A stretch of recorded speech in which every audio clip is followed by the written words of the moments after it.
What's up, guys? I'm back with another movie review. Today I'm here to talk about kind of an older movie from the 90s, Batman Returns. I don't know why I'm doing these out of order. I guess it doesn't matter because they'll all be up eventually, so this will just look stupid. But anyway, so Batman Returns is a really interesting movie to me. It's a sequel to Tim Burton's Batman. It's also made by Tim Burton. Michael Keaton returns as Batman.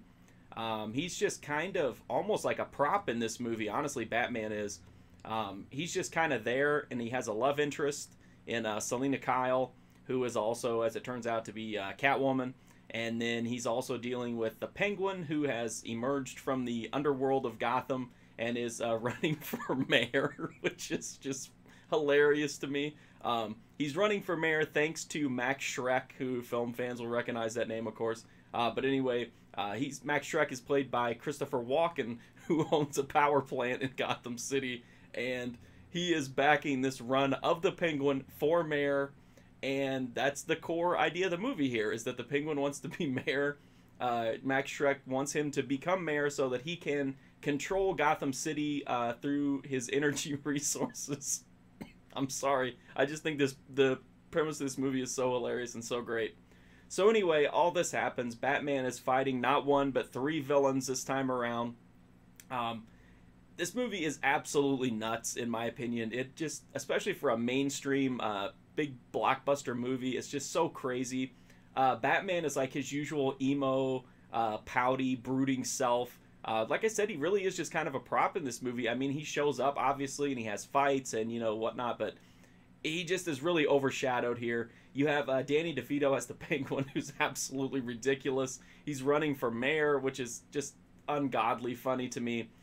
He really dials up like the comic book villain persona, and he's like spouting off one-liners, and he's hobbling around in these nasty, dirty underwear.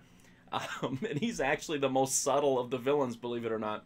Then you have Michelle Pfeiffer, who's playing like this sex-starved, pent-up librarian type, and she's just delivering this unbelievable, like, melodramatic, lustful performance that is just a moonshot, like over the top. It is so much fun to watch.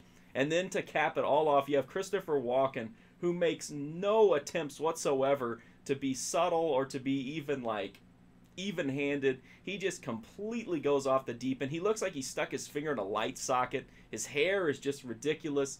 He's just so over the top and crazy in this movie, and that's pretty much it. I mean, that's just it. The villains in this are so good. They're so funny. They're so outlandish. It feels like a comic book because they're so over the top. But then again, the movie also has that same dark feel like you saw in Tim Burton's Batman. Gotham City really feels like it's alive. It's really well, like the world is just really well built. It really feels like it's a real city, and that really, elevates the material, in my opinion. So you still have that like dark atmosphere and kind of cool, Gotham presence, but then you have all this over the top just craziness. You have the Penguin. Again, I love this idea that the Penguin is running for mayor, but he's going around in this gigantic rubber duck. Then there's this bizarre funeral that involves the Penguins. He has a literal army of penguins with rockets strapped to their back who are threatening Gotham City. I love this movie. I think it's so crazy, so over the top, and I just think it captures what I think a lot of the modern comic book movies don't have, which is it feels like a comic book. I understand why people might not like it because it's a really weird mix of serious and just outlandishness, but I think it works because, again, it's supposed to be like a comic book. I really like the movie. I love the villains. I think that's the best part of the movie. So I just wanted to make a quick video kind of spouting my love for Batman Returns. To me, Adam West is the best Batman. I love the old 60s Batman movie. That's my favorite Batman movie, but Batman Returns is definitely my second favorite one. So that's my return of Batman Returns, my review of Batman Returns.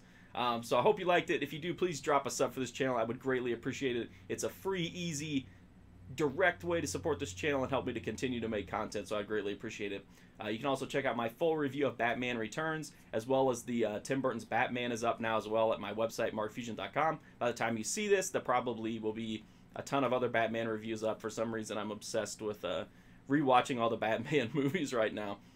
So check that out. There's also hundreds of other reviews, new ones every single day, 7 days a week. I'm also on Instagram, Twitter, Twitch. You can also follow me on Letterboxd now if you want to see what I'm up to. It's taken a long time to get Letterboxd updated, but I'm working on it every day, trying to get at least some movies put in. So thank you so much for watching this video. I greatly, greatly, greatly appreciate it, and hopefully I'll see you guys soon.